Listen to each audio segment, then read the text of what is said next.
Chapter 9. The Silt of the Road and the Scent of Dead Stars. The shale beneath my boots did not possess the reliability of marble, but as we walked, I found myself longing for even the bitter friction of the lower wash. 30 paces ahead, the silhouettes of Kaelen and Elara moved through the thickening gloom of the canyon. They were unreachable variables, moving along an itinerary that I had broken with my own hands.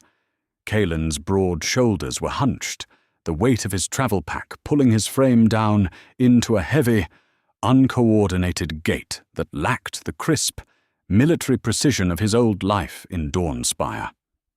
His armor, stripped of its structural integrity by the unmaking fire, clinked no longer. It was a silent, dull skin of ash-smeared iron plates. I dragged my left heel. Scrape, shh, scrape, shh. The rhythm was mine now, a pathetic, solitary metronome ticking away in the vacuum left by the patron's temporary dormancy. Without the divine fuel running through my marrow, my body was an agonizingly precise ledger of absolute physical decay. The split sole of my left boot sent a white-hot spike of agony through my instep with every stride, a brutal confirmation that the laws of biology and gravity still demanded payment from my fragile mortal shell. My lungs felt lined with dry silt, each shallow breath a rattle that tasted of dust, old iron, and that permanent, cloying residue of copper coating the back of my tongue. Torin. Elara's voice drifted back from the darkness, hushed and brittle. She did not turn her head to face me. The air is thinning. The scent of sulfur is gone. I halted, my breath rattling against my teeth. She was correct.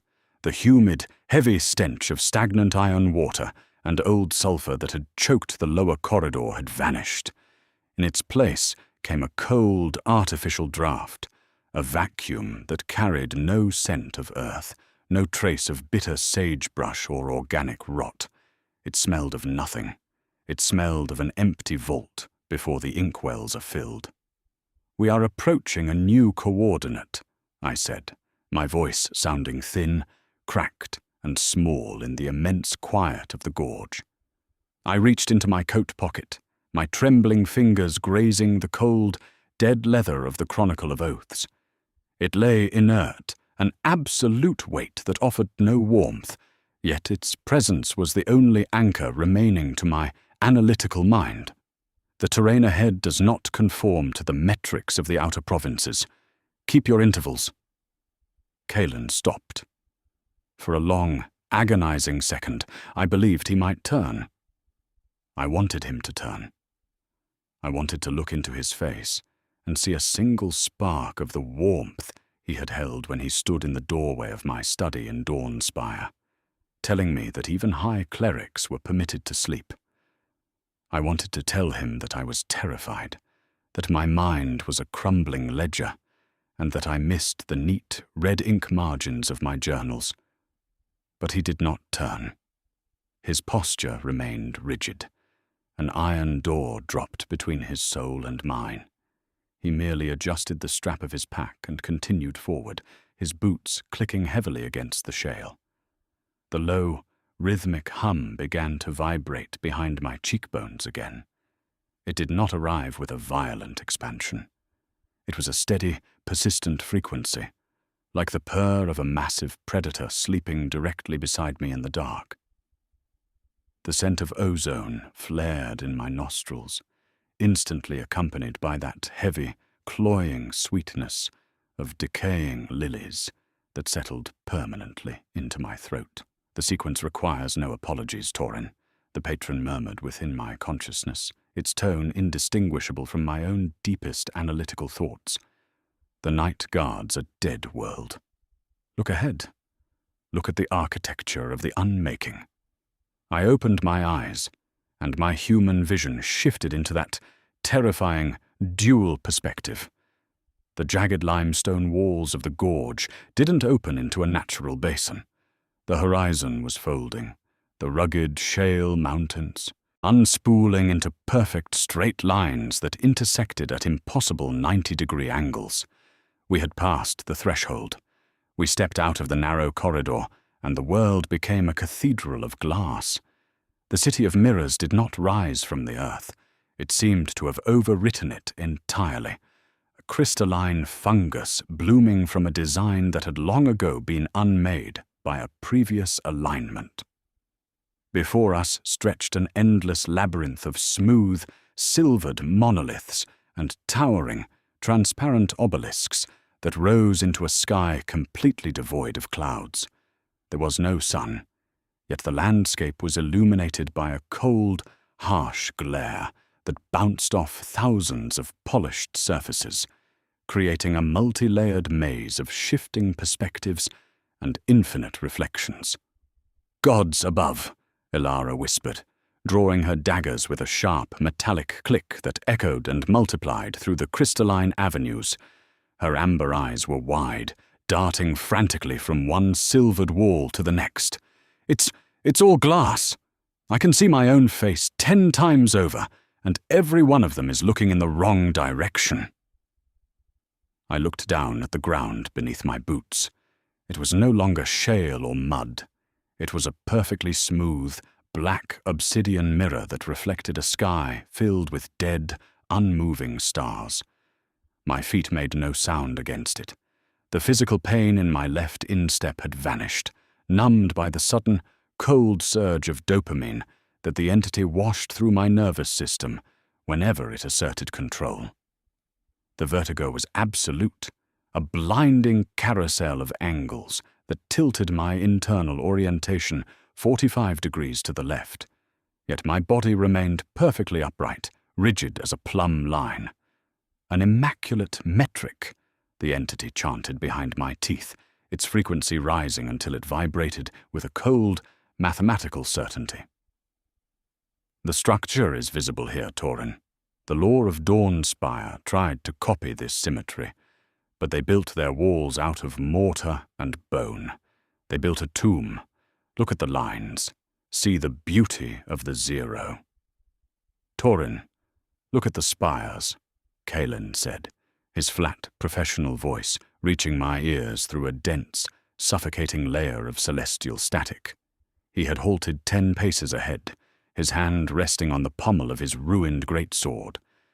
I forced my intellect to process the architecture through the filter of my old life.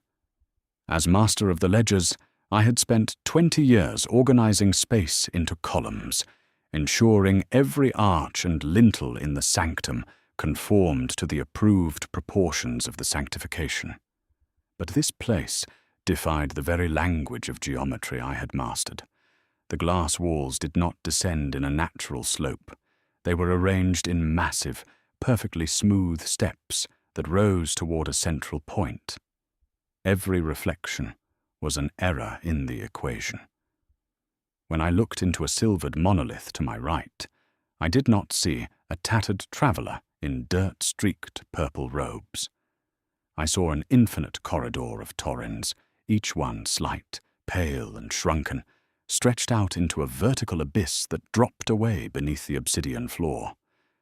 "The perspectives are shifting," I murmured, my voice a layered, resonant harmony of 2 distinct tones, the high, brittle pitch of my human throat and the deep, dead resonance of the patron. Every step we take alters the coordinates of the reflections. It is a ruin that thinks it is still alive, timing our progress against the rotation of the mechanism. "We shouldn't be here," Elara said, her breath coming in short, panicked gasps that matched the rapid, rhythmic thump of my own pulse. She stepped backward, but her reflection in the monolith behind her did not mimic the movement. It stood perfectly still, its amber eyes fixed on my face with a predatory, cold calculation. "The shadows are twisting, Torin. They look like teeth." She was right. The shadows cast by the glass towers did not point away from the light source. They pulled inward toward the center of the avenue, forming straight, parallel black bands that resembled the rigid rulings of a tithing ledger drawn across the crystalline earth. The atmosphere grew dense, saturated with that cloying sweetness of decaying white lilies, and the sharp, metallic hiss of ozone that turned my cold sweat into a freezing mask across my skin. "There is no back, Elara," I said, my authoritative voice returning as the patron's logic flooded my chest like a column of dry ice. "The pass behind us is unmade. The sequence moves along a single vector. We follow the design toward the center of the mirror." Kaelen turned around then. His face was a mask of cold, hard stone, hollowed out by that absolute, terminal horror I had seen in the cave. He looked at my hands, which were twitching in rhythmic, involuntary pulses, the deep violet stain under my fingernails glowing with a faint, static charge.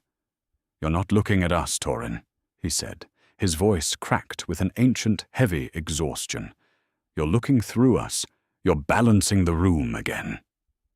"I am trying to ensure your survival, Kaelen," the chorus replied through my throat, my right arm rising entirely without my consent, my fingers tracing a clean, vertical line through the heavy, lily-scented air. "The law you protect is just a cage. Look at the reflection. See the rust in your own bones." As my hand completed the vector, the reflections within the silvered walls began to detach themselves from our physical frames. The silvered glass of a massive monolith directly ahead of us buckled, the reflective liquid rippling like a pool of black ink. From the surface stepped a figure, its movements jerky and mathematically precise. It was dressed in the immaculate, pristine white and silver vestments of the high cleric of the sanctification. The linen of its tunic was unstained by travel grime. Its leather braces were polished to a mirror sheen, and its hands, smooth, pale, and entirely devoid of the bruised violet stains of the Unmaking, rested flat against an iron-bound ledger. It was Torin Valerius, as he had been on the last day of silence. It was the perfect version of myself that had sat at the oak desk in Dawnspire, ensuring every second ticked with the approved mechanical grace of the city's clock tower. A profound, sickening wave of human longing hit my chest. I stared at the apparition, my human heart hammering against my ribs in a sudden, wild panic. That was the man I used to be. The man who took pride in the order of numbers. The man who had spent 3 days in the lower sanctum helping a junior clerk like Cyrus, so the boy wouldn't be whipped by the severe assessors. I wanted to step into the glass. I wanted to take the quill from his hand, to sit at that polished desk, and to forget the terrifying, weightless freedom of the wastes. A defective variable, the patron hissed within my skull, its voice surging with a sudden hot current of predatory hatred that completely obliterated my internal protest. Look at the stagnation. Look at the cage wearing your face. It is a repetition of a pattern that has already been rejected by the design. It is the rust that keeps the world from turning. Rub out the entry. The white-clad reflection raised its head. Its eyes were not fractured. They were perfectly round, clear, and filled with an uncalculating, sterile warmth that felt like an insult to the cold fire in my veins. "You have broken the gears, Torin," the illusion said, its voice carrying the rounded, resonant weight I had once used to command the lower scriptoriums from the pulpit. "You have led your friends into a slaughterhouse. You have turned 4 men into ash and dissolved the vows that held your soul together. You are a disease, wearing a cleric's skin." "Be quiet," I thought, my human mind screaming from its dark corner, attempting to force my fingers to relax. He is right. I am a monster. I unmade Joran. I broke Kaelen's sword. "It is an error in the equation," the entity sang, its beautiful, deafening frequency rising until it filled my head with the sound of a glass tower shattering under a hammer. The sequence must balance to 0. Unmake the repetition. With an unnatural, violent speed, my body was hijacked. My right hand lashed out, not toward Kaelen or Elara, but flat against the surface of the obsidian floor beneath my feet. The raw, liquid purple fire flowed from my palm, tracing the geometric vectors of the grid across the glass avenue. The white-clad duplicate of my past life stepped forward, drawing a silver quill that elongated into a straight, rigid blade of pure golden light, the manifestation of the tribunal's law. It moved with perfect symmetry, striking along a vector that was meant to preserve the order of the room. "Kaelen, get back!" Elara screamed, her amber eyes wide with terminal horror as she leaped through the shifting reflections, her daggers drawn. The golden blade of the illusion met my extended hand, but my arm was rigid as an iron bar. The moment the golden edge of the tribunal's law entered the aura of ozone around my body, a loud, discordant chime, like a great cathedral bell cracking in half, echoed through the city of mirrors. The immaculate white tunic of the duplicate began to fold, the fabric translating into dry grey dust that vanished into the cold draught. The iron-bound ledger it held warped, the straight margins curving inward into a swirling spiral that dropped away into the vertical abyss. The patron's hatred was absolute. It did not want to defeat the orderly version of myself. It wanted to erase its very definition from the ledger. The purple fire cascaded from my fingers, washing over the illusion. The skin of its face turned translucent, revealing the white lattice of its ribs before the bones themselves dissolved into fine black soot that floated upward into the unmoving stars like a cloud of dead insects. Another duplicate stepped from a mirror to my left, and another from the right. An infinite repetition of perfect high clerics, all balancing books, all reciting vows, all standing straight as plumb lines. The labyrinth was crowded with the dead wood of my past. "Solve for 0, the chorus commanded through my throat, both of my hands rising toward the central point of the city, where a massive, towering mirror monolith stood like an iron wedge driven into the sky. The central mirror was the anchor of the city's geometry. It rose 300 feet into the dark sky, its surface a flawless, silvered expanse that did not reflect the crystalline avenue around it. Instead, it held the reflection of Dawnspire itself, perfect, sterile, and permanent. Every streetlight a controlled, muted glow, every building a masterpiece of proportion. "The final margin," the patron chanted, its frequency rising into a pitch so electric it made my skull feel like an iron vault throbbing with wildfire. "Shatter the central mirror, Torin. Clear the entire mechanism. The road to the abyssal gate requires the erasure of the definition." "Torin, don't do it!" Kaelen's voice broke through the celestial static, a desperate raw roar of a soldier who realized his commander was about to unleash an absolute catastrophe. He stepped between me and the monolith, his bare, soot-stained right hand closing over my left shoulder with a crushing force that should have broken my collarbone. The contact was a violent shock of human heat. He smelled of copper, old leather, and the sour vinegar of absolute fear, the raw smell of a mortal who sees only the click of the second hand. For a fraction of a second, the circuit frayed. My human mind screamed from its corner, remembering the 3 days we had spent in the lower vaults, remembering the loyalty that had bound his heart to mine before I became a disease wearing his friend's skin. "Kaelen," I gasped, my human voice cracking through the copper haze. "Run! I cannot stop the vector. The calculation is already complete."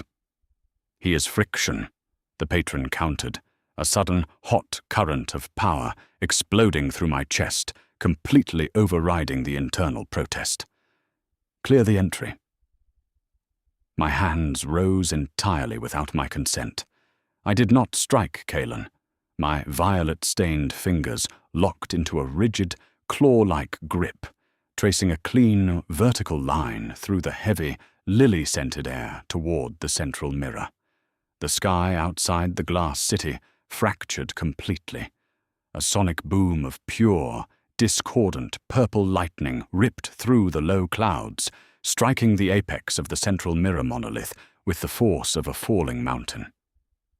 The sound was not a scream. It was a deafening, beautiful frequency that shattered the city's reality into separate, jagged fragments. The 300-foot mirror did not collapse into rubble. It translated into a swarm of thousands of perfectly square, razor-sharp black glass shards that hovered in the air for a single, terrifying beat of absolute silence. Then, moving along the straight lines of the geometric grid, the shards tore through the avenues. The infinite reflections of the perfect high clerics did not bleed red.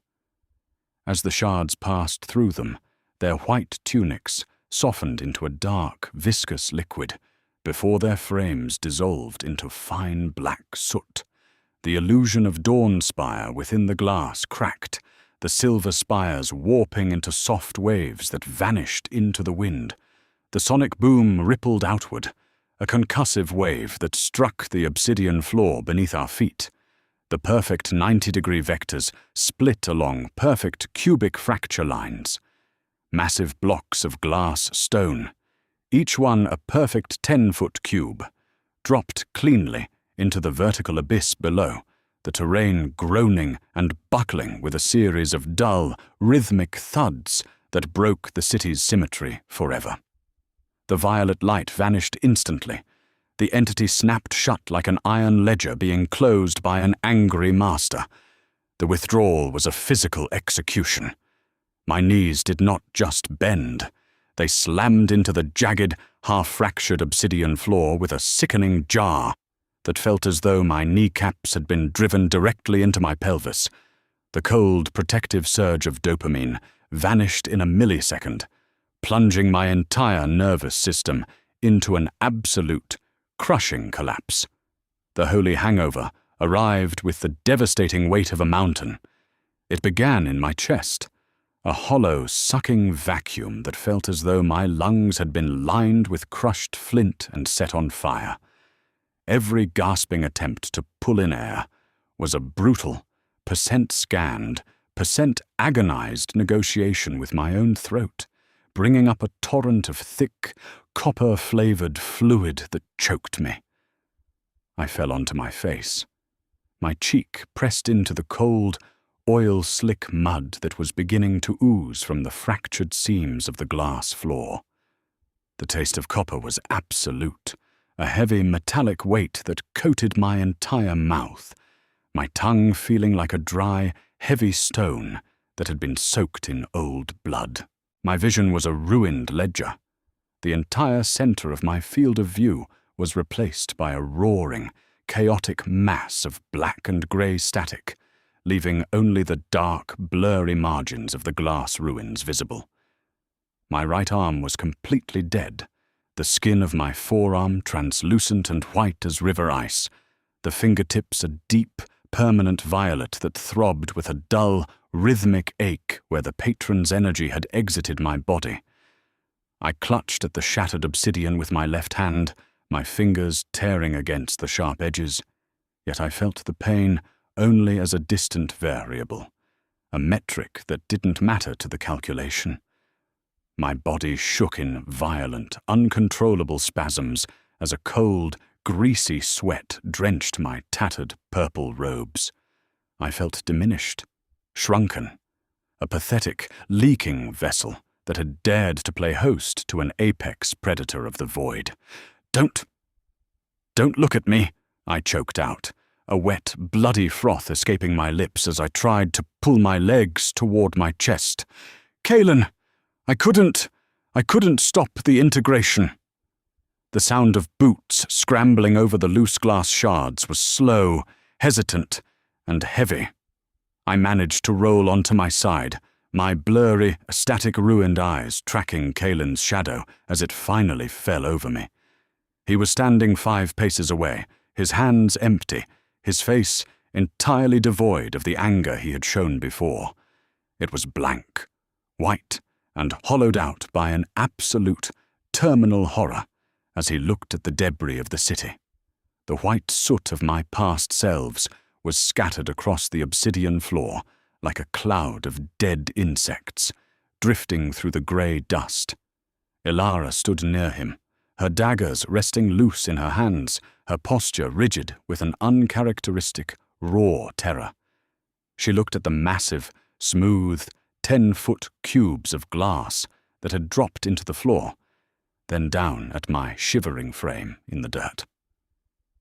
"The geometry is broken," she said, her voice shaking slightly, as she pointed her blade toward the central crater where the mirror had been. "The path is gone, Kaelen. He didn't just smash the mirror, he unmade the entire definition." Kaelen did not answer her. He did not look down at my extended hand, which trembled like an old man's against the slick mud. He stepped back, a single, deliberate pace that felt more distant than the entire length of the wastes. "You turned yourself into an executioner, Torin," he said, his voice flat, completely empty of the gravity that had once grounded my mind. "When the fire took your own face, you looked like you were correcting a spelling error on a scrap of waste parchment. You looked like you were balancing a column." He turned away from me, his massive shoulders slumping under the weight of his travel pack. He began to walk down the fractured avenue toward the lower basin, his boots clicking heavily against the glass debris. "We leave," Kaelen said to Elara, his voice reaching me through the dark static of my hearing. "We head toward the gate. If his patron can leave him his legs, he can follow. If not, let the sequence solve itself." Elara hesitated for a fraction of a second, her amber eyes fixed on my shivering frame. She did not offer me a hand. She turned her back, her dark hooded cloak swirling through the grey dust as she hurried to maintain her position 20 paces ahead of the knight, leaving me alone in the debris. I dragged myself up using a fractured glass stump for support, my joints popping with a stiffness that felt ancient. The nausea nearly forced me back to my knees, but I stood, my trembling left fingers reaching into the pocket of my travelling tunic to touch the cold, dead hide of the Chronicle of Oaths. It felt inert now, its hunger completely satisfied by the architecture that had been unmade in the city. As I took my first stumbling step down the ridge, following their distant shadows at a distance of 30 paces, the low, rhythmic hum began again in the center of my skull, a soft, velvet vibration that eased the blinding headache behind my eyes and replaced my human guilt with a cold, terrifying serenity. "They are moving toward the gate, Torin," the voice whispered, completely indistinguishable from my own deepest thoughts. "They think they are running away from you. They don't understand that every step they take on this frayed earth is just another line we have already drawn for them.